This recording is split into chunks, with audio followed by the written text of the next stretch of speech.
Hello बच्चों, क्या हाल चाल।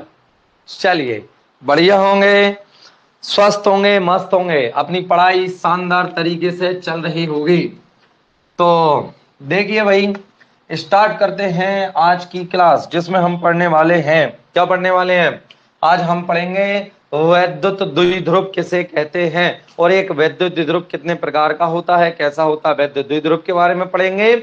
और इसके बाद हम विद्युत द्विध्रुव के कारण विद्युत क्षेत्र की तीव्रता, देखो हमने कल आपको विद्युत क्षेत्र एवं विद्युत क्षेत्र की तीव्रता से रिलेटेड बातें बताई थी और समझाया था विद्युत क्षेत्र का महत्व। क्लियर है? कोई भी डाउट हुआ करें मुझे कमेंट में कर दिया करें, बाद में व्हाट्सएप पे मैसेज वगैरह कर दिया करें, आपको जैसे भी अच्छा लगे, आपका जो भी डाउट हो वो मुझे जरूर शेयर करें। आपकी पढ़ाई अच्छी होनी चाहिए। देखिए, तो कल क्या हमने पढ़ा था? विद्युत क्षेत्र। जल्दी से रिवाइज कर लीजिए विद्युत क्षेत्र, क्योंकि उसके बिना आज का टॉपिक कोई मान्य नहीं रखता है। उसके बिना आज का टॉपिक कोई मान्य नहीं रखता है, ध्यान से। एक विद्युत क्षेत्र में आवेशित कण पर लगने वाले बल के बारे में बता दिया था, और अनेक आवेशों के कारण विद्युत क्षेत्र भी बता दिया था। ठीक है, आप कोई सी भी एक किताब को मेरे पढ़ाने के बाद में आप अच्छे से पढ़ सकते हो, आपको सब कुछ समझ में आएगा। हर टॉपिक, हर व्यंजक, न्यूमेरिकल्स होते हैं, जहां जरूरत रहेगी अम्मा न्यूमेरिकल्स भी पढ़ेंगे। थोड़ा सा बता देता हूं विद्युत क्षेत्र के बारे में। किसी आवेश या आवेश समुदाय के चारों ओर का वह क्षेत्र जहां तक उसके प्रभाव को अनुभव किया जा सके, क्या कहलाता है? विद्युत क्षेत्र कहलाता है। ठीक है, विद्युत क्षेत्र कहलाता है। क्या परिभाषा होती है बेटा विद्युत क्षेत्र की? E बराबर एफ अपॉन क्यू, एकांक आवेश या कोई भी परीक्षण आवेश पर लगने वाले बल, परीक्षण आवेश पर लगने वाले बल तथा परीक्षण आवेश की निष्पत्ति को हम क्या बोलते हैं बेटा? विद्युत क्षेत्र की तीव्रता कहते हैं। बल का मात्रक क्या होता है? न्यूटन। और आवेश का मात्रक क्या होता है? कूलोम। तो न्यूटन प्रति कूलोम, ये इसका मात्रक है। विमीय सूत्र भी हमने कल आपको बता दिया था। MLT-2 न्यूटन का होता है और AT इसका होता है। तो दोनों का आप करोगे, आ जाएगा MLT-3A-1। और विद्युत क्षेत्र में आवेशित कण पर लगने वाले बल का मान भी मैंने आपको बता दिया था कि कहीं पे विद्युत क्षेत्र है, उस विद्युत क्षेत्र में आवेशित कण है, उस पर यदि बल लगता है तो वो कितना लगता है? F बराबर क्यू E। इतना हमने बात कर ली थी। और हमने एक देखा भी था, एक बिंदु आवेश था बेटा आपका, एक बिंदु था O, जिस पर एक बिंदु आवेश क्यों रखा हुआ है? इसके विद्युत क्षेत्र में R दूरी पर एक स्थित बिंदु P है, जिस पर हमें विद्युत क्षेत्र की गणना करनी है। तो इसके लिए हम इस पर एक एकांक धनावेश, क्या एकांक धनावेश का मतलब आप जानते ही हो, एकांक धनावेश एक बड़ी राशि होती है। एकांक धनावेश यह है एक बड़ी राशि है, क्योंकि इसका मतलब होता है 6.25 गुणा 10 की घात 18 इलेक्ट्रॉनों की कमी। बेटा धनावेश का मतलब क्या होता है? इलेक्ट्रॉनों की कमी है पदार्थ पर, उसने इलेक्ट्रॉन त्याग दिए। और ऋणावेश का मतलब क्या होता है? यदि कोई भी पूछ ले कि किसी पर 1 कूलाम का धनावेश है, उसका अर्थ क्या है? उस पर इतने इलेक्ट्रॉनों की कमी है, या फिर 1 कूलाम अगर ऋणावेश है तो उस पदार्थ पर इतने इलेक्ट्रॉनों की वृद्धि है। प्लस में है जी, माइनस में नहीं आएगी घात, ध्यान से। तो यहाँ पर हम क्या मानते हैं? कम परीक्षण आवेश, कम कैसा होता है बेटा? आवेश, कम आवेश का एक परीक्षण आवेश होता है। ठीक है, चलिए। आर दूरी पर तो हमने एक बिंदु आवेश के कारण विद्युत क्षेत्र की तीव्रता कितनी निकाली थी? 1/4πε0, जो आवेश था वो और जो उनके बीच की दूरी थी। यदि ये भी धनावेश ये भी धनावेश, तो विद्युत क्षेत्र की दिशा कहाँ रहेगी? दोनों को मिलाने वाली रेखा के अनुदिश। तो ये क्या रहता है बेटा आपका? इतने न्यूटन प्रति कूलोम। इसकी दिशा भी हमने आपको बताई थी, OP वेक्टर, क्योंकि विद्युत क्षेत्र की दिशा क्या होती है? परीक्षण आवेश पर लगने वाले बल की दिशा, जो बल की दिशा होती है वही विद्युत क्षेत्र की दिशा। कल हमने आपको इतना बता दिया था। इसके बाद एक व्यंजक और कराया था हमने, जिसमें आपको बताया था अनेक आवेशों के कारण कि यदि दो समान प्रकृति के आवेश एक दूसरे से R दूरी पर स्थित हैं, ये आपका क्या था? Q1 और ये आपका क्या था? Q2। तो उनके मध्य में किसी P बिंदु पर विद्युत क्षेत्र किस प्रकार से आएगा? तो Q1 अपॉन Q2 बराबर हमने देखा था X upon R minus x. ये था जब दोनों आवेश कैसे हों, एक धनावेश, दोनों धनावेश हों, और एक धन और एक कैसा होता है, ऋणावेश। यदि आपका Q1 धनावेश है प्लस का और आपका Q2 ऋणावेश है, बीच में r दूरी पर स्थित है, तो इनके बीच में कहीं बिंदु P पर जिसकी पहले आवेश से दूरी कितनी है, x है, समझ गए, तो फिर कितना हो जाता है, तो फिर आपका आता है Q1 अपॉन Q2 बराबर r बटे r प्लस x। ये मैंने आपको बता दिया था कि नहीं बताया था, सॉरी बेटा, r, हाँ एक्स स्क्वायर आता है, और इस पे भी क्या आता है, यहाँ पर स्क्वायर आता है, r नहीं आता, x आता है, x square upon r plus x का होल स्क्वायर। ये मैंने आपको कल बता दिया था, ठीक है। इससे व्यंजक वगैरह आते हैं परीक्षा में जो कि सॉल्व होते हैं, ठीक है। चलिए, हाँ भाई, जय श्री कृष्णा तो हो गई, सभी की बच्चे जुड़ चुके हैं। हाँ चलिए, अब आ गए बेटा आप सभी। हाँ तो देखिए, ये सब मैंने आपको कल बताया था और कल का हल्का सा क्या करवा दिया, रिवाइज करवा दिया। यदि आपको लगता है तो इन पे मैं व्यंजक भी कराऊंगा, वो सवाल भी कराऊंगा, आप घबराएं ना, ठीक। अब आज का हमारा टॉपिक देखिए बेटा क्या है। आज का हमारा टॉपिक है बच्चे विद्युत द्विध्रुव, ठीक है, विद्युत द्विध्रुव, ध्यान से समझना, विद्युत द्विध्रुव। ये टॉपिक नहीं है, टॉपिक और कुछ है, पहले इसको पढ़ेंगे पूरा, इसके बाद हम पढ़ेंगे विद्युत द्विध्रुव। इलेक्ट्रिक डायपोल बोलते हैं इसको, इंग्लिश में क्या बोलते हैं, इलेक्ट्रिक डायपोल। सिंपल है बेटा, जब दो समान परिमाण तथा विपरीत प्रकृति के आवेश, क्या बोलेंगे, जब, आपको परिभाषा याद करनी है, जब समान परिमाण, अर्थात परिमाण समान हो, जब समान परिमाण के, समान परिमाण व विपरीत प्रकृति, ध्यान से, समान परिमाण व विपरीत प्रकृति के दो आवेश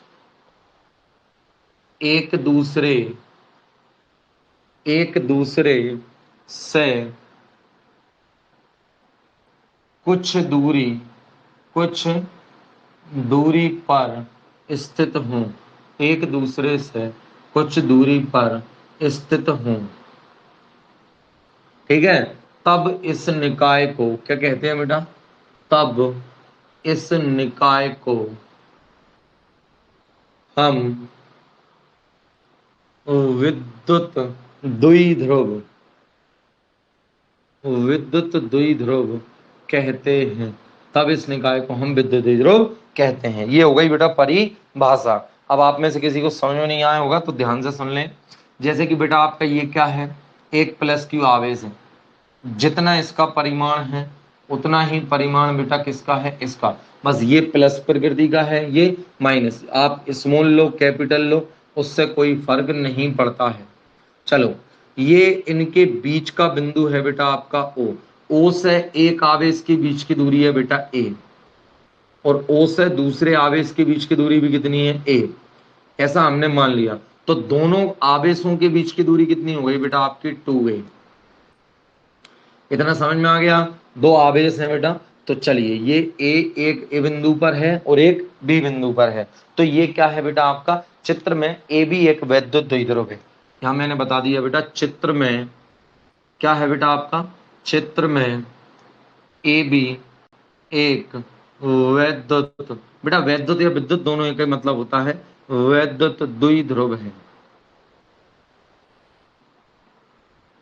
ठीक है। चित्र में ए बी एक वैद्युत द्विध्रुव है, इस तरीके से, एक आवेश यहां रखा है, एक आवेश यहां रखा है, ये माइनस क्यू और ये प्लस क्यू, तो ये क्या हो गया बेटा, एक वैद्युत द्विध्रुव। इनके बीच की दूरी कितनी हो गई, 2a। तो इसको हम बोलते हैं, अर्थात दो आवेश जिनके परिमाण समान हो और वो एक दूसरे से कुछ दूरी पर स्थित हो, और ऐसा होता है बेटा, परमाणु में नहीं होता, एक प्रोटॉन और एक इलेक्ट्रॉन, बेटा प्रोटॉन पर और इलेक्ट्रॉन पर आवेश का परिमाण कैसा है, बिल्कुल समान होता है कि नहीं होता, आवेश का परिमाण बिल्कुल समान होता है। प्रकृति कैसी होती है, विपरीत। तो जब एक इलेक्ट्रॉन और एक प्रोटॉन पास पास में रखे हो तो वो क्या बनाता है, एक वैद्युत द्विध्रुव बनाता है, ठीक। तो दुनिया में आप कहीं भी कोई भी वैद्युत द्विध्रुव पढ़ोगे तो उसका हमें निकालना होता है बेटा द्विध्रुव आघूर्ण। क्या निकालना होता है बेटा? द्विध्रुव आघूर्ण। चित्र में ये भी एक वैद्युत द्विध्रुव है जिसके आवेश, चलो मैं लिख भी देता हूं, जिसके आवेश -q तथा +q हैं, जिनके बीच की दूरी, देखिए जिनके बीच की दूरी, आवेशों के बीच की दूरी कितनी है? 2a है। ये आपने लिख लिया। अब बेटा कभी भी कोई भी द्विध्रुव होगा तो उसका द्विध्रुव आघूर्ण जरूर होगा। तो कोई भी द्विध्रुव का हमें क्या निकालना है? द्विध्रुव आघूर्ण। सर आघूर्ण क्या होता है? किसी भी द्विध्रुव का आघूर्ण आपने पढ़ा होगा ना 11th में, बल आघूर्ण। कैसे दर्शाते हैं आघूर्ण को? मोमेंटम से। क्या लिखते हैं? मोमेंटम। इसका मोमेंटम तो डायपोल मोमेंटम बोलते हैं इनको इंग्लिश में, डीपी, डायपोल मोमेंटम, डीपी बोलते हैं बेटा इसको इंग्लिश में। सर ये क्या होता है? किसी भी द्विध्रुव का द्विध्रुव आघूर्ण किसे कहते हैं?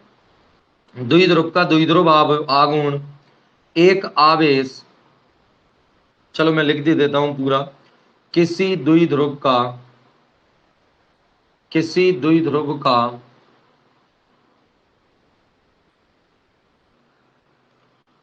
द्विध्रुव आघूर्ण, किसी द्विध्रुव का द्विध्रुव आघूर्ण क्या होता है बेटा? द्विध्रुव आघूर्ण एक आवेश, द्विध्रुव के एक आवेश तथा दोनों आवेशों, एक आवेश ले लो दोनों में से कोई सा, तथा दोनों आवेशों के बीच की दूरी के गुणनफल, बीच की दूरी के गुणनफल के समान होता है। समझे? गुणनफल के समान होता है। अर्थात ये जो आपका ए बी है, अर्थात द्विध्रुव जो अभी हमने लिखा था, द्विध्रुव ए बी का द्विध्रुव आघूर्ण क्या जाएगा? द्विध्रुव आघूर्ण किससे दर्शाते हैं बेटा? पी से दर्शाते हैं इसको। कैसे लिखते हैं? पी से दर्शाते हैं। एक आवेश ले लो क्यू, परिमाण अकेला लेना है, एक आवेश का परिमाण और इंटू दोनों के बीच की दूरी, वो कितनी है? 2a। तो इसको बोलते हैं बेटा P इंटू QA, आवेश और आवेशों के बीच की दूरी का गुणनफल। आगे मेरी बात समझ में? बेटा द्विध्रुव आघूर्ण स्टार पॉइंट है। द्विध्रुव आघूर्ण एक सदिश राशि होती है। द्विध्रुव आघूर्ण एक सदिश राशि, ध्यान से, द्विध्रुव आघूर्ण एक सदिश राशि होती है, ध्यान से, जिसकी दिशा, अब बेटा यदि ये एक सदिश राशि है तो उसकी दिशा भी होगी, तो जिसकी दिशा हमेशा या सदैव ऋणावेश से धनावेश, इसकी दिशा कहाँ होती है? द्विध्रुव के अक्ष के अनुदिश। इसकी दिशा हमेशा द्विध्रुव के अक्ष के अनुदिश होती है। द्विध्रुव के अक्ष के अनुदिश, देखिए अक्ष के अनुदिश मतलब बेटा अगर आवेश ऐसे में तो ये अक्ष है, उनको मिलाने वाली रेखा, द्विध्रुव को मिलाने वाली रेखा क्या कहलाता है? द्विध्रुव का अक्ष। तो द्विध्रुव के अक्ष के अनुदिश कहां से? ऋणावेश से धनावेश, ऋणावेश से धनावेश की ओर होती है, ऋणावेश से धनावेश की ओर होती है। समझ में आ गया? ऋण से गोली चलती है, देखो बंदूक कहां से निकले, देखो ऋण से निकले, ये यहां से निकली और इधर आई, अर्थात द्विध्रुव आघूर्ण पी वेक्टर की दिशा हमेशा कहां होती है? ऋणावेश से धनावेश की तरफ। कहीं भी हो कोई भी, ये ऋणावेश है और ये आपका धनावेश है, तो द्विध्रुव आघूर्ण की दिशा हमेशा कहां रहेगी? पी वेक्टर की दिशा हमेशा कहां रहेगी बेटा? ऋणावेश से धनावेश की ओर, द्विध्रुव के अक्ष की दिशा में। एक बात का और, द्विध्रुव के अक्ष की दिशा में। तो समझ में आ गया इतना? ये आपका क्या है बेटा? द्विध्रुव आघूर्ण हो गया है। इसका एसआई मात्रक और विमीय सूत्र सिंपल, अरे द नहीं बनता, ये द्विध्रुव आघूर्ण का, जल्दी से, कई बार परीक्षा में आ चुका है एसआई मात्रक, यहीं से बेटा आवेश का एसआई मात्रक कूलम, और ये क्या है? बीच की दूरी, दो से कोई अर्थ नहीं पड़ता, तो क्या आ जाएगा? मीटर का मात्रक क्या होता है बेटा आपका? कूलम इंटू मीटर, कूलम गुणा मीटर। और यही बात करें यदि काय की विमीय सूत्र की, काय की बात करें? विमीय सूत्र की, तो बेटा कूलोम का विमीय सूत्र AT और मीटर का विमीय सूत्र AL। तो ये आ गया अटल, अटल ATL, अटल बिहारी वाजपेयी आ गया क्या, भारत के सबसे लोकप्रिय प्रधानमंत्री सन 1995। हाँ भाई, सभी अभी तो कोई कोई प्रेजेंट ही हो रहे हैं। या 15 मिनट हो चुके वीडियो चालू हुए, आधा काम खत्म कर दिया हमने। विद्युत द्विध्रुव समझ में आ गया। जब समान परिमाण, परिमाण समान और प्रकृति विपरीत, विपरीत मतलब अरे दो ही होते हैं, एक धन और एक ऋण, तो इसके अलावा वैसे भी नहीं हो सकते। तो क्या बोलेंगे, जब दो समान परिमाण तथा विपरीत प्रकृति के आवेश एक दूसरे से अल्प दूरी पर स्थित हो तो इस निकाय को हम विद्युत द्विध्रुव कहते हैं। और दुनिया के हर द्विध्रुव का आघूर्ण होता है, और वो आघूर्ण क्या होता है, पी से प्रेजेंट करते हैं। उस विद्युत द्विध्रुव का एक आवेश ले लो, चूंकि दोनों आवेशों का परिमाण वैसे भी समान है, तो एक आवेश ले लो और दोनों आवेशों की जो बीच की दूरी है उसका गुणा कर दो, आपको उस द्विध्रुव का द्विध्रुव आघूर्ण प्राप्त हो जाएगा। याद आपको ये रखना है, द्विध्रुव आघूर्ण एक सदिश राशि होती है, इसकी दिशा द्विध्रुव को मिलाने वाली वो अक्ष है, जो आवेश को मिलाने वाली जो अक्ष है जिसको हम द्विध्रुव की अक्ष कहते हैं, उस अक्ष की ही दिशा में ऋणावेश से धनावेश की तरफ, कहा ऋणावेश से धनावेश, अरे जरूरी थोड़ी है उधर से इधर, इधर ऋणावेश होगा तो ऋणावेश से धनावेश की तरफ। कोई दिक्कत समस्या परेशानी है क्या, बताओ जल्दी से। नहीं है, नहीं है तो कोई दिक्कत नहीं है बेटा। ये द्विध्रुव आघूर्ण के ऐसे ही मतलब कूलम इंटू मीटर, विमीय सूत्र अटल ATL, अटल, टकल मतलब देना, अटल है, कोई दिक्कत वाले। CGS मात्रक क्या आ जाएगा, अरे तो कैसी बात करते हो, द्विध्रुव आघूर्ण का CGS मात्रक ले लो।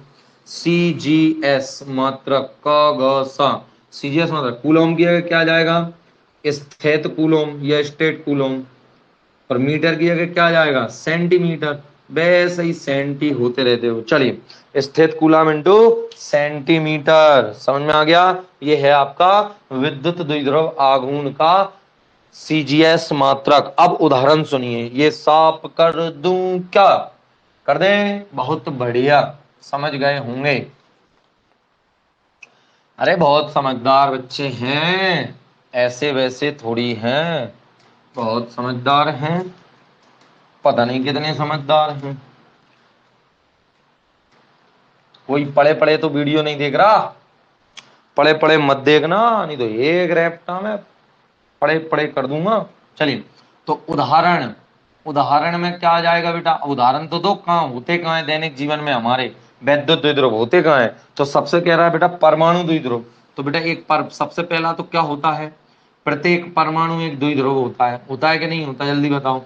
क्योंकि परमाणु पर जितना धनावेश होता है उतना क्या होता है बेटा आपका ऋणावेश। तो ये क्या है, एक परमाणु, जैसे देखिए इसके नाभिक पर क्या धनावेश, पहली कक्षा में ऋणावेश, दूसरी कक्षा में, ऐसे मान लो 3 कक्षाएं, पहली कक्षा में 2 इलेक्ट्रॉन, दूसरे में 1 2 3 4 5 6 7 8, तीसरे में 2। तो बताओ ये किस तत्व का परमाणु, मतलब किस तत्व की इलेक्ट्रॉनिक संरचना है, ये किस तत्व की परमाणु संरचना है। तो गिन लो इलेक्ट्रॉनों की जितनी है, 8 और 2 10 और 2 12, मैग्नीशियम किसका है, मैग्नीशियम होता है ना 2+। चलो छोड़ो मैग्नीशियम वगैरह को, तुम तो आ गए। तो बेटा इसकी क्या कंडीशन है, अब इसके पास कितने इलेक्ट्रॉन्स हैं बेटा, तो इसके पास है 12 इलेक्ट्रॉन, और प्रोटॉन भी कितने हैं बेटा आपके 12। तो 12 इलेक्ट्रॉन 12 प्रोटॉन, तो जितना धनावेश उतना ऋणावेश।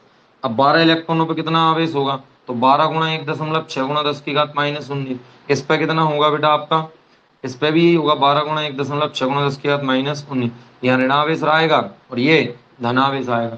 एक दो दोनों एक दूसरे से क्या, आप तुम कहो सर ये इलेक्ट्रॉन अलग दूरी पर, ये अलग ये अलग ये अलग, नहीं, सभी आवेशों का, सभी इलेक्ट्रॉनों का जो कुल एक मान लिया जाता है। जैसे द्रव्यमान केंद्र हमने 11th में पढ़ा कि जैसे ये आपका द्रव्यमान केंद्र की संकल्पना याद करो, क्या होता है द्रव्यमान केंद्र, क्या होता है द्रव्यमान केंद्र, अरे जहां उस वस्तु के द्रव्यमान को केंद्रित माना जा सके, जहां उसका संपूर्ण द्रव्यमान एक जगह केंद्रित हो। जैसे इस पेन का द्रव्यमान केंद्र कहीं है, ये यहाँ पर है इसका द्रव्यमान केंद्र, इसके अलावा ये कहीं संतुलित हो सकती है कि नहीं, आपने अगर इसको हटा दिया तो इसका द्रव्यमान केंद्र बदल जाता है, अब ये यहाँ संतुलित नहीं होगी, गिर जाएगी, अब ये कहीं और संतुलित होगी।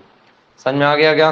तो इसी तरीके से क्या होता है बेटा, इलेक्ट्रॉनों का संपूर्ण द्रव्यमान केंद्र एक जगह मान लेते हैं, तो वहां पर पूरा ऋणावेश मान लो और वहां पर पूरा धनावेश मान लो। अब ध्यान से देखना, परमाणु द्विध्रुव, ठीक है, परमाणु द्विध्रुव, इसका द्विध्रुव आघूर्ण भी देखेंगे सबका, तो लिखेंगे परमाणु ध्रुव। हम जानते हैं परमाणु में धनात्मक आवेश, जल्दी से, तुम जानते हो कि नहीं जानते हो, पढ़ो। कि हम जानते हैं कि परमाणु में धनात्मक आवेश क्या होता है बेटा आपका, अर्थात प्रोटॉन नाभिक में स्थित, ऋणात्मक आवेश विभिन्न कक्षाओं में, इलेक्ट्रॉन चारों ओर घूमते हैं। परमाणु में इलेक्ट्रॉनों का द्रव्यमान केंद्र प्रोटॉनों के द्रव्यमान केंद्र के साथ क्या होता है, संपाती होता है, अतः इसका द्विध्रुव आघूर्ण क्या होता है, शून्य। परमाणु को जब बाह्य विद्युत क्षेत्र में रखा जाता है तो उसके धनात्मक और ऋणात्मक आवेशों के द्रव्यमान केंद्र एक दूसरे से हट जाते हैं तथा परमाणु एक द्विध्रुव बन जाता है। तो मेरी बात ध्यान से, परमाणु द्विध्रुव होता तो है, लेकिन बेटा मैंने अभी आपको बताया ना, जैसे ये क्या है बेटा आपके समस्त धनावेश, ये क्या है बेटा आपका पहली कक्षा में 2 इलेक्ट्रॉन, दूसरी मान के चलो कितने भी है 1 2 3 4 जितने भी है,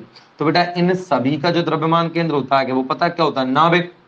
अब सभी का द्रव्यमान केंद्र नाभिक का मतलब हम ऐसा मान लेते हैं कि सभी इलेक्ट्रॉन यहाँ केंद्रित हो रहे हैं और यहीं पे सारे क्या है, प्रोटॉन। तो धनावेशों का केंद्र और ऋणावेशों का केंद्र एक दूसरे के ऊपर ही आ गया। तो जब धनावेश और ऋणावेशों का केंद्र एक दूसरे के ऊपर आ गया तो अब यार हमने बीच की दूरी जो 2a देखी थी वो कितनी आ गई, 0।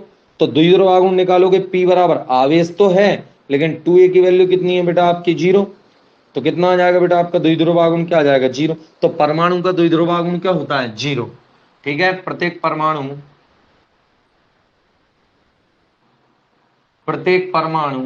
एक वैद्युत द्विध्रुव होता है, लेकिन परमाणु के क्या बोलेंगे, लेकिन परमाणु के धनावेश का द्रव्यमान केंद्र तथा, अब धनावेश का तो द्रव्यमान केंद्र है ही नाभिक, धनावेश का तो कोई द्रव्यमान केंद्र अलग थोड़ी है, तो धनावेश का द्रव्यमान केंद्र तथा ऋणावेश का द्रव्यमान केंद्र एक दूसरे के संपाती, कैसा होता है बेटा, संपाती होता है, अर्थात एक के ऊपर एक होता है। तो इसकी कंडीशन में क्या हो जाएगा, 2a 0। तो अर्थात यहां से क्या लिखेंगे हम, अर्थात आवेशों के मध्य की दूरी शून्य हो जाती है, शून्य हो जाती है। ठीक है, हमेशा नहीं होता है, शून्य हो जाती है। तो अर्थात क्या आ जाएगा बेटा, अर्थात परमाणु का जो द्विध्रुव, परमाणु का द्विध्रुव आघूर्ण है वो क्या होता है बेटा, शून्य होता है। परमाणु का द्विध्रुव आघूर्ण शून्य होता है। समझ में आ गया मेरी बात समझ में आ गई क्या, ये कंडीशन है। लेकिन विद्युत क्षेत्र में रखने पर, यदि आपने कहीं विद्युत क्षेत्र में रख दिया तो ध्यान से, सर कैसे बेटा, कहीं भी दुनिया में एक समान विद्युत क्षेत्र होगा तो हम इस तरीके से दर्शाएं। अब उस परमाणु को आपने यहाँ रख दिया तो जाहिर सी बात है बेटा ये इलेक्ट्रॉन्स हैं, क्या करेंगे, ये इलेक्ट्रॉन, अब देखो अब मैं आपको बताना भूल गया था या फिर आप आगे जाके आएगी ये वाली बात। ये क्या है, एक समान विद्युत क्षेत्र कैसा होता है सर, दर्शाने के लिए ये क्षेत्र रेखाएं दर्शाई जाती हैं, आगे हम पढ़ेंगे, वो यही है विद्युत क्षेत्र रेखाएं। ठीक है, विद्युत क्षेत्र रेखाएं हैं तो हमेशा ये होती हैं धनावेश से ऋणावेश की तरफ। अब इधर धनावेश है इधर ऋणावेश, तो जाहिर सी बात है बेटा ये इलेक्ट्रॉन्स जो हैं, ये इलेक्ट्रॉन्स जो है जो किसकी तरफ आकर्षित होंगे बेटा, ऋणावेश की तरफ, समझ में आई, सॉरी धनावेश की तरफ। और ये जो आपका नाभिक है ये किसकी तरफ आकर्षित होगा, ऋणावेश की तरफ। तो ये क्या हो जाएगा, इसका जो धनावेश है और जो ऋणावेश का केंद्र था वो एक दूसरे से अलग अलग हो जाएंगे, फिर उनके बीच की दूरी आ जाएगी। तो जो फिर परमाणु द्विध्रुव है उसका द्विध्रुव आघूर्ण निकल के आएगा, कुछ परमाणु का द्विध्रुव आघूर्ण निकल के आएगा। मेरी बात आ गई सबको समझ में, द्विध्रुव आघूर्ण शून्य होता है जब परमाणु को, क्या लिखोगे, जब परमाणु को विद्युत क्षेत्र में, काय में रखेंगे बेटा, विद्युत क्षेत्र में रखा जाता है, जब परमाणु को विद्युत क्षेत्र में रखा जाता है तब क्या होता है बेटा, तब इसके ऋणावेशों तथा धनावेशों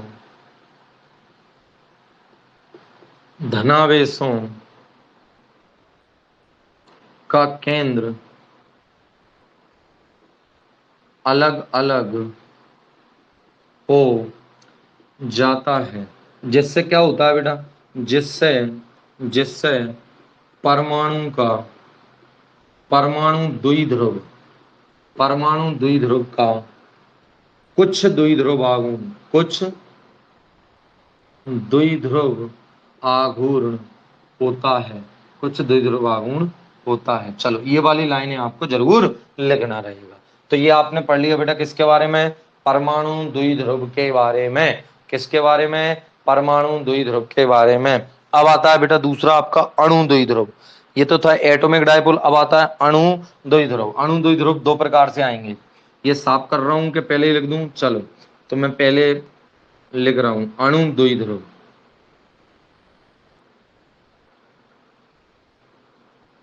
अणु द्विध्रुव सर ये क्या होता है, ये दो प्रकार का होता है बेटा आपका, एक होता है परावैद्युत और एक होता है आपका, या बात करें ध्रुवीय और अध्रुवीय। अणु द्विध्रुव कितने प्रकार का होता है बेटा, एक ध्रुवीय होता है और एक अध्रुवीय होता है। चलो गर्मी लग रही है अच्छी खासी, हाँ अच्छी खासी लग रही वाकई में।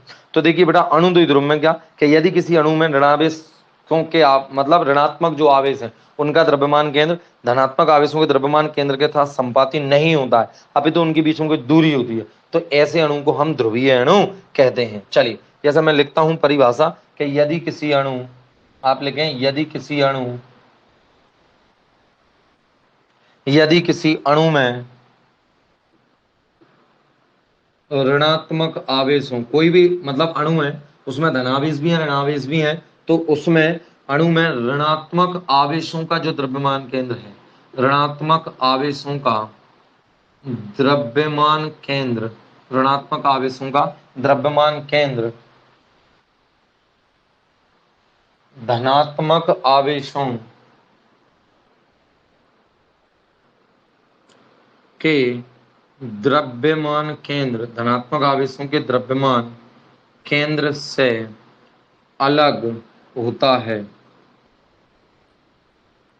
अलग होता है अर्थात उनके बीच में कुछ दूरी होती है, अर्थात संपाती नहीं होता, अपितु उनके बीच में अलग होता है, अपितु उनके बीच में क्या लिखेंगे, उनके बीच में कुछ दूरी, उनके बीच में कुछ दूरी होती है, उनके बीच में कुछ दूरी होती है। तो ऐसे अणु को हम बोलते हैं बेटा ध्रुवीय अणु होती है, तो ऐसे अणु को ध्रुवीय अणु कहते हैं, ध्रुवीय अणु कहते हैं। सर ये क्या होता है, चलिए उदाहरण के लिए लिख लीजिए, उदाहरण के तौर पर आप लिख सकते हैं बेटा, उदाहरण के तौर पर एक जैसे NH3 है, HCl है, एक और दे रखा है H2O आदि, ये सब क्या है बेटा आपके, जैसे अमोनिया का एक अणु है, ध्यान से अमोनिया का क्या है, एक अणु है अमोनिया का, उसका धनावेश, हाँ भाई उसका धनावेश और ऋणावेश अलग अलग होते हैं। कैसे सर, अरे बेटा एक नाइट्रोजन होता है और उससे 3 हाइड्रोजन जुड़े रहते हैं, एक यहाँ जुड़ रहा है और एक यहाँ जुड़ रहा है, माना कि 3 हाइड्रोजन जुड़ रहे हैं भैया, तो बेटा इसका हाइड्रोजन का धनावेश ऋणावेश हाइड्रोजन हाइड्रोजन, और ये क्या रहती है नाइट्रोजन, तो इनके धनावेश और ऋणावेश इनके केंद्र जो रहते हैं बेटा वो संपाती नहीं होते हैं, अलग अलग होते हैं, इनके धनावेशों का केंद्र और ऋणावेशों का केंद्र कैसा रहता है, अलग अलग। तो ऐसे अणु क्या होते हैं बेटा, ध्रुवीय अणु, इनको बोलते हैं ध्रुवीय अणु, ठीक है। पोलराइज्ड मॉलिक्यूल बोलेंगे इनको। इनमें क्या होता है, जैसे ही हम इनको विद्युत क्षेत्र में रखते हैं ना, तो इनका धनावेश अलग हो जाता है और ऋणावेश अलग हो जाता है, फिर ये एक वैद्युत द्विध्रुव बना लेते हैं। वैसे भी ये एक वैद्युत द्विध्रुव होते हैं जिनको हम अणु द्विध्रुव कहते हैं। कुछ होते हैं बेटा जिनके धनावेशों का केंद्र ऋणावेशों के केंद्रों के साथ संपाती होता है, वो कैसे होते हैं, अध्रुवीय। कैसे अणु होते हैं, अध्रुवीय होते हैं। बेटा मैं आपको पढ़ा रहा हूँ परमाणु द्विध्रुव और अणु द्विध्रुव। अणु में भी ऐसे द्विध्रुव होते हैं बेटा, अणु में भी ऐसे द्विध्रुव होते हैं जो द्विध्रुव होते तो हैं,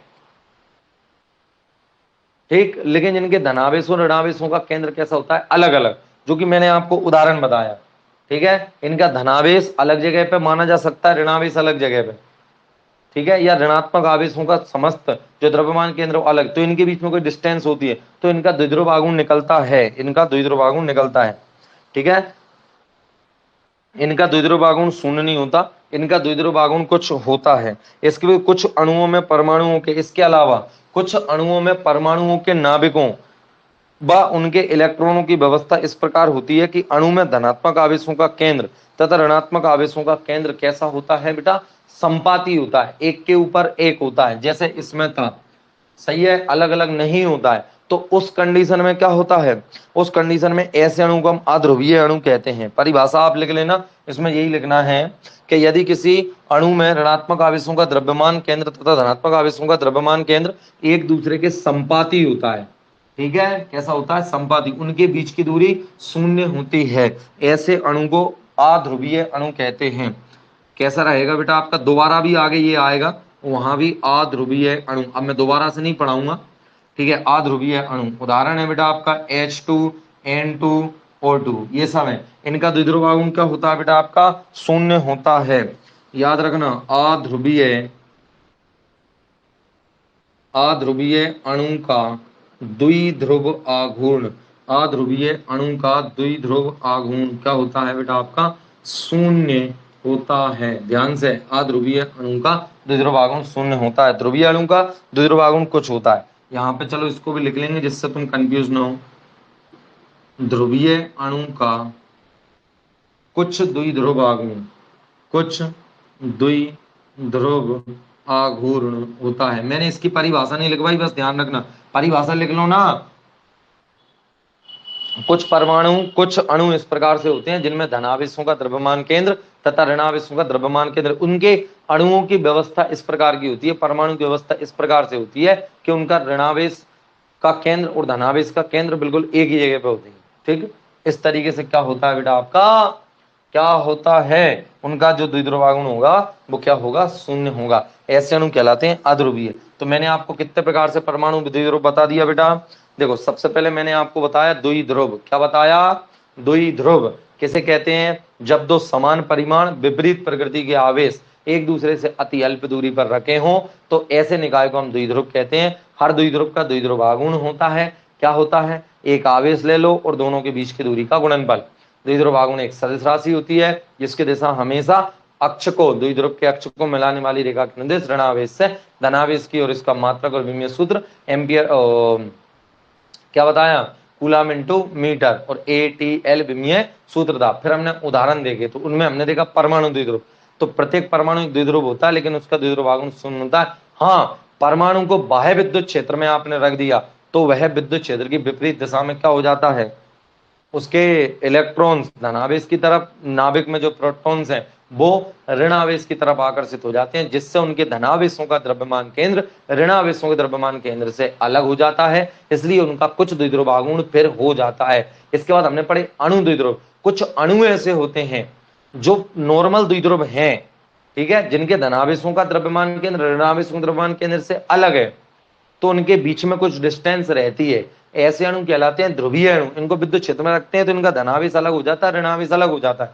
इन पे आंशिक धनावेश आंशिक ऋणावेश आ जाते हैं। और एक होते हैं अध्रुवीय परमाणु, जिनके धनावेशों का द्रव्यमान केंद्र ऋणावेशों के द्रव्यमान केंद्र के ही संपाती होता है, जैसा परमाणु में था।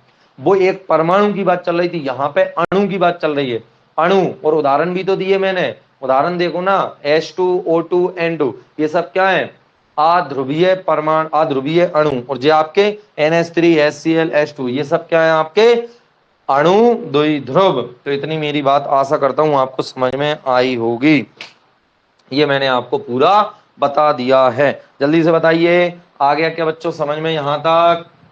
फिर अब आगे पढ़ते हैं, द्रव्यमान केंद्र अलग अलग कैसे होता है, ये कह रहे हैं बेटा द्रव्यमान केंद्र अलग अलग कैसे होता है।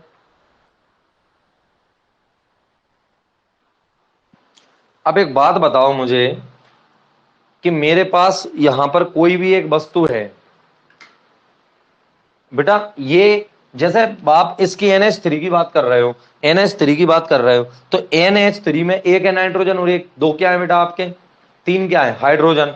तो 3 हाइड्रोजन का द्रव्य। अब तुमने बेटा क्या 11th नहीं पढ़ी, मैंने द्रव्यमान केंद्र को बहुत अच्छे से समझाया था बच्चों को। बिल्कुल ये है, जैसे 2 पदार्थ हैं, ये जुड़े हुए हैं आपस में, तो बेटा इसका द्रव्यमान केंद्र अलग है, इसका द्रव्यमान केंद्र अलग है। जैसे देखो बात करें अभी इसमें, तो इसका द्रव्यमान केंद्र कहाँ आ रहा है, ये देखिए अभी यहाँ पे आ रहा है, इसमें हल्का सा पानी है जिसको मैं पी लेता हूं,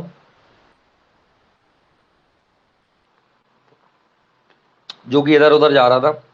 हाँ, इसका द्रव्यमान केंद्र कहाँ आ रहा है, ये यहाँ पे आ रहा है। अब ये दोनों आपस में जुड़े हैं, इसका द्रव्यमान केंद्र कहाँ है, अलग। ये देखिए आ रही बात समझ में। अब माना कि ये पहले कैसे थे, इस कंडीशन में, अब ये काय में होते हैं बेटा, ये इस कंडीशन में होते हैं। जैसे आपका O2 अणु है, तो एक O2 मतलब एक ऑक्सीजन, ये रही एक ऑक्सीजन, देखो एक जैसे हैं। अब ये आपस में इस तरीके से जुड़े हुए हैं, तो बेटा इनके सबके धनावेशों ऋण, मान लो ये धनावेश है इसका, ये ऋणावेश है एक अणु, तो इनका द्रव्यमान केंद्र दोनों का एक ही जगह पे है। आई बात सर, ऋणावेशों का धनावेश। तो इस तरीके से द्रव्यमान केंद्र अलग होने का तात्पर्य, अब द्रव्यमान केंद्र को ही समझना है, ठीक है। द्रव्यमान केंद्र अलग होने का अर्थ क्या है बेटा, द्रव्यमान केंद्र बदल जाता है, मैंने बताया तो था अभी यार। द्रव्यमान केंद्र किसे कहते हैं अपन, सेंटर ऑफ मास, जहां तो उसके संपूर्ण द्रव्यमान। देखो अब इस जगह को तो आप नोट कर लो अच्छे से, देखो कौन सी जगह पे हो रही। अब मैंने इसका द्रव्यमान बदल दिया, ये कम कर दिया, अब ये यहाँ पर रुकी ही नहीं सकती। कहाँ रुकेगी, इसके द्रव्यमान को कम कर दिया, इधर रुकेगी। अब समझ में आया, देखो पहले की अपेक्षा कहाँ पे रुक रही है, अब देखो पहले की अपेक्षा कहाँ रुक रही है। तो आप समझो द्रव्यमान केंद्र बदल जाते हैं। और कोई डाउट नहीं है, मैं ही कह रहा हूं नहीं। आप तो पूछो जैसा भी आपके मन में हो, जब तक अच्छे से चीज क्लियर नहीं होगी तब तक आपको आगे चीज समझ में नहीं आएगी।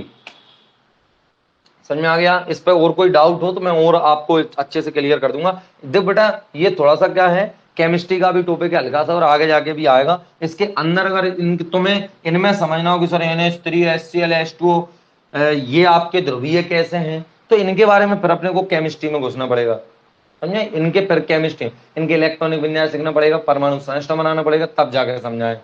तो वो इसलिए थोड़ा सा अलग होता है, ये केमिस्ट्री का भी टॉपिक होता है, आपको केमिस्ट्री के टीचर भी समझा सकते हैं, लेकिन कोई टेंशन वाली बात नहीं है, मैं ही आपको बता दूंगा, ठीक है।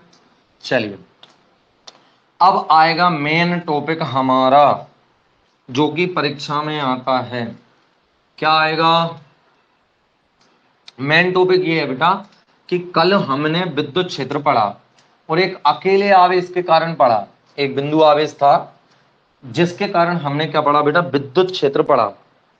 तो एक अकेले आवेश के कारण विद्युत क्षेत्र हमने निकाल लिया था, और ये भी देख लिया था कि कितना आया है, ठीक है, कितना आया है निकाल लिया था कल। अब आज हमें देखना है, चलिए 10-15 मिनट और बच रहा है बेटा, इसके बाद मुझे जाना रहेगा, 3 बजे से ड्यूटी रहती है, 15 मिनट और हैं, जल्दी से देख लो। तो अब हम पढ़ेंगे बेटा एक विद्युत द्विध्रुव के कारण, किसके कारण, प्रश्न रहेगा एक विद्युत द्विध्रुव, एक विद्युत द्विध्रुव। मैं थोड़ा सा शॉर्ट में कराऊंगा, समय कम बचा बेटा इसलिए। तो एक विद्युत द्विध्रुव के कारण अक्षीय स्थिति में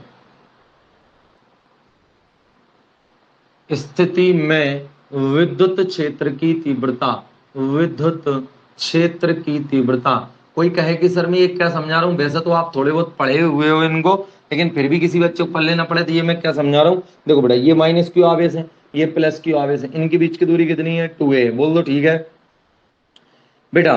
अब ये आवेश है, धनावेश और ऋणावेश, तो बेटा इसका भी विद्युत क्षेत्र, इसका भी, और इन दोनों का संयुक्त विद्युत क्षेत्र ये रहा, ठीक है। तो अब मैं तुमसे कहूं यहां मुझे विद्युत क्षेत्र की तीव्रता बताओ इन दोनों आवेशों के कारण, तो आप कहोगे सर बिल्कुल बताएंगे, इसका मध्य बिंदु ये रहा, ठीक है। आपसे मैं कहूंगा यहां बताइए, यहां बताइए, मतलब इसके विद्युत क्षेत्र में यहां तो 0 होगा क्योंकि इसका विद्युत क्षेत्र अलग है। तो मैं आपको कहीं भी पूछ सकता हूं विद्युत क्षेत्र की तीव्रता मुझे बताइए, यदि आवेश या आवेश समुदाय है तो विद्युत क्षेत्र होगा, और विद्युत क्षेत्र है तो विद्युत क्षेत्र की तीव्रता भी है। तो आप बताइए मुझे कितनी विद्युत क्षेत्र की तीव्रता है। तो बेटा दो, अभी मैं यहां वहां दुनिया में तो अभी नहीं बता रहा, अभी मैं बता रहा हूं इसी के अक्ष पर, इसके अक्ष पर, ये इसका दोनों आवेशों को मिलाने वाली रेखा क्या होती है, द्विध्रुव का अक्ष होता है। इसके अक्ष पर आप कहीं चले जाना, यहां यहां यहां यहां अनंत तक, इधर इधर इधर कहीं भी, इस जगह पर यदि तुमसे विद्युत क्षेत्र की तीव्रता पूछ ले तो उसके लिए व्यंजक मैं आपको निकलवा रहा हूं, समझ गए। फिर मैं आपको निरक्षीय स्थिति में निकलवाऊंगा। सर वो क्या होती है निरक्षीय स्थिति, लंबवत, कहां निकलवाऊंगा, लंबवत। और फिर मैं आपको कहीं पर भी बता दूंगा, उसमें आपको एंगल पता होना चाहिए, तो कहीं पर भी। अभी मैं बता रहा हूं अक्षीय स्थिति, तो बेटा मैंने दो आवेश, एक मैंने मान लिया ए भी एक वैद्युत द्विध्रुव है, इधर ए भी एक वैद्युत द्विध्रुव है बेटा, इधर ध्यान से, ओ इसका मध्य बिंदु है जिसके आवेश माइनस क्यू तथा प्लस क्यू है। बिंदु ओ से एक आवेश के बीच की दूरी मैंने मान ली ए इधर है और ये ए इधर है, ध्यान से, और टोटल बीच की दूरी कितनी हो गई बेटा आपकी 2a। ध्यान से, द्विध्रुव के अक्ष काय से, द्विध्रुव के अक्ष के मध्य बिंदु ओ से कितनी दूरी पर, ध्यान से r दूरी पर, कितनी दूरी पर, r दूरी पर एक बिंदु है बेटा आपका P, जिस पर हमें विद्युत क्षेत्र की तीव्रता की गणना करनी है। इसको बोलते हैं बेटा हम क्या, अक्षीय स्थिति। क्या बोलते हैं, अक्षीय स्थिति कहते हैं। तो अब मुझे एक बात बताइए, इस आवेश से अगर बिंदु P की दूरी निकालूं तो देखो ये कितना है अभी नहीं है पता, इसको बोल रहे हैं BP। तो BP कितना है बेटा आपका, ध्यान से, BP कितना है, तो यहां से यहां तक नहीं है पता, लेकिन यहां से यहां तक R है, पूरा R है, ये A है, तो R में से A क्या हो गया कम, तो R माइनस A, ये क्या हो गया आपका BP। ध्यान से समझना है, यहां से लेकर यहां तक, ठीक है, यहां तक। अब मैं बात करूं दूसरे आवेश से बिंदु P की दूरी, सर आवेश से दूरी क्यों निकाल रहे हो बेटा, बिना दूरी के कैसे काम चलेगा। एक बिंदु आवेश के कारण विद्युत क्षेत्र की तीव्रता के सूत्र में क्या होता है, 1/4πε0, जो आवेश होता है और बटे बीच की दूरी का स्क्वायर। तो आवेश भी चाहिए और बीच की दूरी भी चाहिए, दोनों आवेश होंगे। चलिए उस बिंदु पर जिस पर हम विद्युत क्षेत्र की तीव्रता ज्ञात करें, तो इस आवेश से दूरी कितनी, तो यहां से यहां तक r है और ये a है, तो ये कितना हो जाएगा टोटल आपका AP कितना हो जाएगा, r प्लस a, P से लेकर और कहां तक बेटा A तक। तो अब इस चित्र को तैयार करने में आपको जो लगा वो समय लगा, बस अब करने में नहीं लग रहा है, मैं थोड़ा शॉर्ट में कराऊंगा, आप समझने की कृपा करें। ये जो लिखा पड़ी है इसकी वो बेटा आपको मैं बोल देता हूं, आप लिख लें। क्या लिखोगे, माना कि चित्र में एक ए भी एक वैद्युत ध्रुव है जिसके आवेश माइनस क्यू तथा प्लस क्यू है। द्विध्रुव एक ऐसे माध्यम में रखा है जिसका परावैद्युतांक k है, ठीक है। द्विध्रुव के मध्य बिंदु O से r दूरी पर एक अक्षीय स्थिति में एक बिंदु P है जिस पर हमें विद्युत क्षेत्र की तीव्रता की गणना करनी है। चित्र से स्पष्ट है कि, जिसके लिए हमने क्या मान लिया, चित्र से स्पष्ट है, कुछ बात है, क्या बात है, चित्र से स्पष्ट है कि अब बच्चे नहीं हो तुम कि इनको समझाने बैठोगे कि AP की वैल्यू कितनी आ गई, r प्लस a, और BP की वैल्यू कितनी आ गई आपकी, r माइनस a होगी। अब मैं निकाल रहा हूं बेटा प्लस क्यू आवेश से बिंदु P पर। अब हम क्या करेंगे, बिंदु, अब एक बिंदु आवेश के कारण विद्युत क्षेत्र की तीव्रता मैंने कल ही व्यंजक कराया था, तो किसके कारण, प्लस क्यू आवेश के कारण। तो अब मैंने निकाली, अकेले इसके कारण निकाल रहा हूं, फिर इसके कारण निकालूंगा, फिर परिणाम ही निकाल दूंगा, बस उत्तर आ जाएगा। तो अब मैंने निकाला, क्या निकाला, बिंदु P प्लस क्यू आवेश के कारण, किसके कारण, प्लस क्यू आवेश के कारण, प्लस क्यू आवेश के कारण। दोनों के कारण बाद में निकालेंगे, पहले इसके कारण निकाल लो फिर इसके कारण निकालो, दोनों का परिणाम ही निकाल लेंगे, उत्तर आपका आ जाएगा। तो प्लस क्यू आवेश के कारण बिंदु P पर, बिंदु P पर विद्युत क्षेत्र की तीव्रता, क्या बच्चे, विद्युत क्षेत्र की तीव्रता, थोड़ा सा डायरेक्ट करूंगा मैं, कितना आएगी बेटा, E1 मान लो आप इसको, तो E1 वेक्टर बराबर, जल्दी से बता क्या आता है, 1/4πε0। यदि आप ऊपर लिख दो कि माध्यम, ऐसे माध्यम रखा है द्विध्रुव जिसका परावैद्युतांक k है, तो आप क्या कर सकते हो, यहां पर k लिख सकते हो। आपको अगर नहीं लिखना चाहो तो लास्ट में लिख देना, कोई दिक्कत नहीं, ठीक है। तो आवेश कितना आ जाएगा बेटा, कितना है, प्लस क्यू, उससे कोई फर्क नहीं पड़ता, मतलब प्लस लिखो ना लिखो उससे कोई फर्क नहीं पड़ता बेटा। आवेश से और बिंदु P की दूरी कितनी है, r माइनस a, जिसका की स्क्वायर, स्क्वायर आया था ना कल, दूरी का स्क्वायर, आवेश बटे दूरी का स्क्वायर। तो ये हो गया बेटा हमारा समीकरण नंबर 1। और इस विद्युत क्षेत्र की दिशा किधर है, तो दिशा सबको पता है बेटा, यहां पर मैंने क्या मान रखा है, एक आवेश माना हुआ है, कौन सा, परीक्षण आवेश। वो कैसी प्रकृति का होता है, धनात्मक आवेश, धनात्मक प्रकृति का। तो बेटा ये प्लस है, ये भी प्लस, तो बेटा क्या लगेगा, प्रतिकर्षण। तो विद्युत क्षेत्र की तीव्रता बल की दिशा में, तो ये आ गई E1 वेक्टर आपकी, ठीक है। तो दिशा आ गई बेटा आपकी BP वेक्टर, दिशा कहाँ आ गई, BP वेक्टर। चलिए फिर अब मैंने लिखा बेटा अर्थतः, या अब माइनस क्यू आवेश के कारण, किसके कारण, माइनस क्यू आवेश के कारण बिंदु P पर, किस पर बेटा, बिंदु P पर विद्युत क्षेत्र की तीव्रता, बिंदु P पर विद्युत क्षेत्र की तीव्रता वो कितनी आ जाएगी बेटा आपकी, विद्युत क्षेत्र की तीव्रता E2 वेक्टर निकालो, इसके कारण तो यहाँ पर कितनी आ जाएगी जल्दी बताओ, जो आता है वो आता है 1/4πε0। आवेश माइनस क्यू है, कोई फर्क नहीं पड़ता, प्लस माइनस परिमाण अकेला लिखना है हमें। और बटे में कितना आएगा, दूरी का स्क्वायर, दूरी कितनी है r प्लस ए, इसका स्क्वायर। ये हो गया समीकरण नंबर 2। बेटा इसकी दिशा कहाँ आएगी, तो बेटा यहाँ पर परीक्षण धनावेश है और ये क्या ऋणावेश, तो ये इसको क्या करेगा, आकर्षित, आकर्षित यानी बल लगेगा, और बल लगेगा तो वही क्या होगी आपकी विद्युत क्षेत्र की दिशा। तो जी आ जाएगी P A vector, P A vector. तो बेटा E2 इधर है और E1 इधर है, ठीक। अब हमें निकालना बिंदु P पर परिणामी विद्युत क्षेत्र। तो हम लिखेंगे चूंकि बेटा आपके जे E1 वेक्टर व E2 वेक्टर की दिशाएं कैसी हैं, की दिशाएं एक दूसरे के विपरीत हैं। तो बेटा अगर एक दूसरे के विपरीत हैं तो हम परिणामी तीव्रता कैसे निकालेंगे, तो आपने लास्ट ईयर एक व्यंजक पढ़ा था 11th क्लास में, दो सदिशों के परिणामी सदिश निकालने का। क्या पढ़ा था, A1 वेक्टर का या ए का परिमाण प्लस दो सदिश हैं ए और बी, इनके बीच का कोण थीटा है, तब ए का स्क्वायर बी का स्क्वायर प्लस 2 ए वेक्टर का परिमाण बी वेक्टर का परिमाण, बीच में आता है कोस थीटा। अभी यहाँ पे थीटा कितना है 180, और कोस 180 का मान कितना होता है बेटा, देखो एक इधर है और एक इधर है, देखिए E1 इधर है और E2 इधर है, तो 180 के बीच का कोण है कि नहीं है, और 180 का मान होता है -1, तो जो माइनस का हो जाएगा, अंदर सूत्र बन गया, आएगा A square plus B square minus 2ab, तो r बराबर a माइनस बी का स्क्वायर, करनी लग रही है, तो r बराबर क्या आ गया, a माइनस बी, वर्ग से करनी हट गई। या आप वैसे भी समझ सकते हो, यदि कोई व्यक्ति एक चीज को इधर खींचे और एक को इधर खींचे तो परिणामी क्या होगा, मैंने कल बताया था ना, ये इधर जाएगा कि इधर जाएगा, ठीक है, जो ज्यादा बल लगाएगा उधर जाएगा। तो इसमें से E1 का परिमाण ज्यादा होगा तो E1 की तरफ चला जाएगा, E2 का परिमाण ज्यादा होगा तो E2 की तरफ। सब कुछ सेम है, इसका और इसका परिमाण बराबर है, ये सब 1/, सब कुछ समान है, अकेला r प्लस ए और r माइनस ए अलग अलग है। तो ये दूरी कैसी है, कम, कम का भाग दूंगा तो बेटा ये E1 का मान कैसा आएगा, ज्यादा। तो क्योंकि ये पास में भी है तो आपको दिख रहा होगा दूरी कम है तो बल अधिक लगेगा, तो E1 का मान ज्यादा है किससे, E2 से। तो अतः बिंदु P पर परिणामी विद्युत क्षेत्र क्या आ जाएगा, अतः बिंदु P पर परिणामी विद्युत क्षेत्र या विद्युत क्षेत्र की तीव्रता, चलो मैं तो इधर ही लिखूंगा बेटा, उधर कम जगह बच रही, वैसे भी ज्यादा बड़ा है, तो क्या आ जाएगी विद्युत क्षेत्र की तीव्रता, E बराबर ये आ जाएगी बेटा आपकी E1 vector minus E2 vector.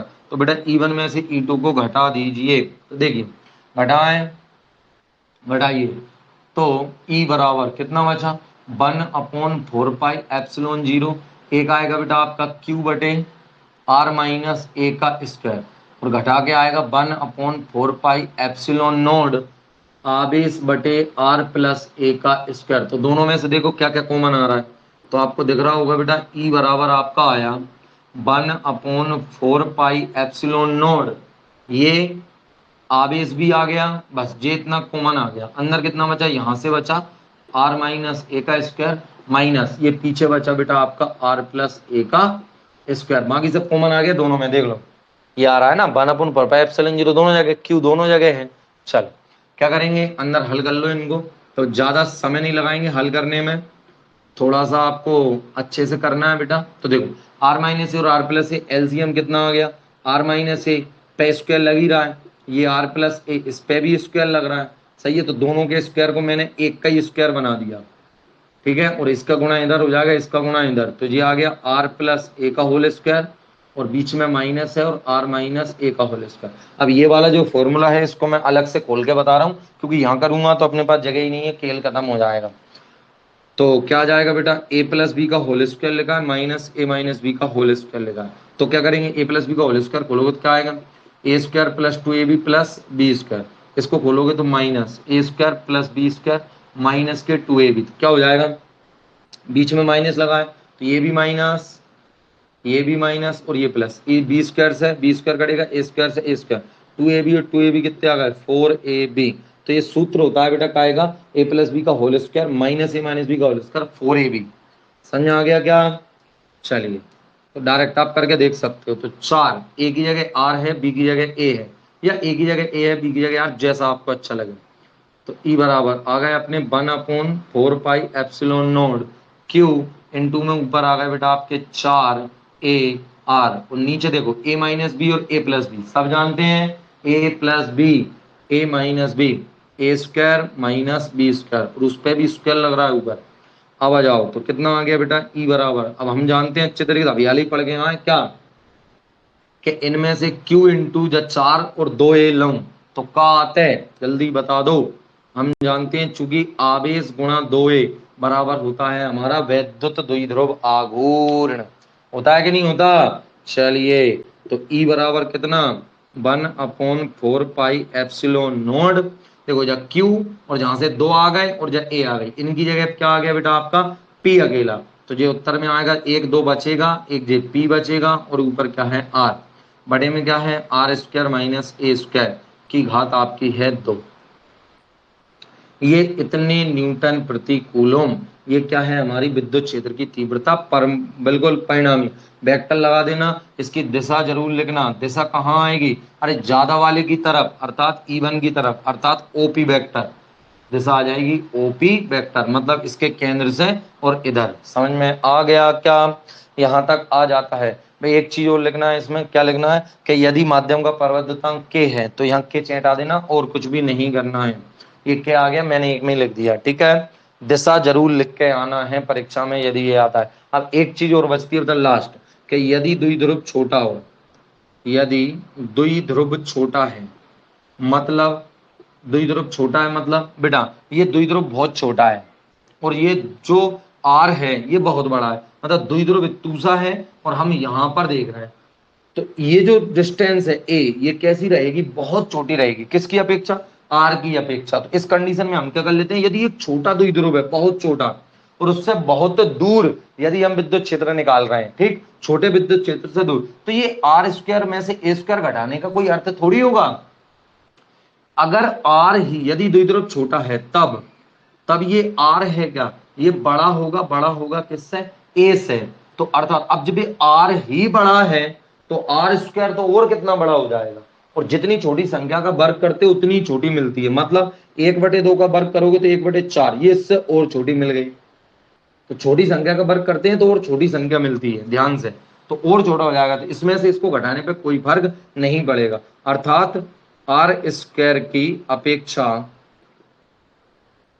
A square को क्या मानने पर नगण्य, क्या मानने पर नगण्य मानने पर, हटा दो बगल यहां से इसको, तो कितना आ जाएगा बेटा परिणामी विद्युत क्षेत्र 1/4 pi epsilon not 2PR upon R square और ये एक और स्क्वायर ऊपर इसको तो जीरो कर दिया, एक और स्क्वायर घात हो गई 4, 4 में से एक कट गई तो उत्तर आया हमारा E बराबर 1/4 pi epsilon not 2P upon R की घात 3। यदि माध्यम का प्रवर्धतांक k है तो न्यूटन प्रति कूलम और दिशा रहेगी ओपी वेक्टर। तो ये पूरा मैंने एक बोर्ड पर आपको क्लियर करके बता दिया है। आगे भैया समझ में कोई टेंशन बेटा किसी को परेशानी समस्या जल्दी बताइए। उरे 3:02 हो गए बेटा जल्दी से, ठीक है चल इसको समझ लेना बढ़िया तरीके से, कोई दिक्कत वाली बात नहीं है। कल मुझे बता देना अगर कोई समस्या हो तो ऐसा ही लिखा हुआ है मुझे मैसेज कर देना, मैं बाद में आके दोबारा से बता दूंगा कोई समस्या हुई तो, ठीक है। जय श्री कृष्णा, धन्यवाद। ठीक है अच्छे से पढ़ाई चलते रहना बढ़िया तरीके से, कर दूं वीडियो। जय श्री कृष्णा। आप इसका अरे कुछ देर बाद उतार लेना कोई दिक्कत नहीं है, कुछ देर बाद आप ऐप पे ही आ जाती है वीडियो, आगे बढ़ा के निकाल लेना उतार लेना आप, कोई दिक्कत नहीं है, ठीक है।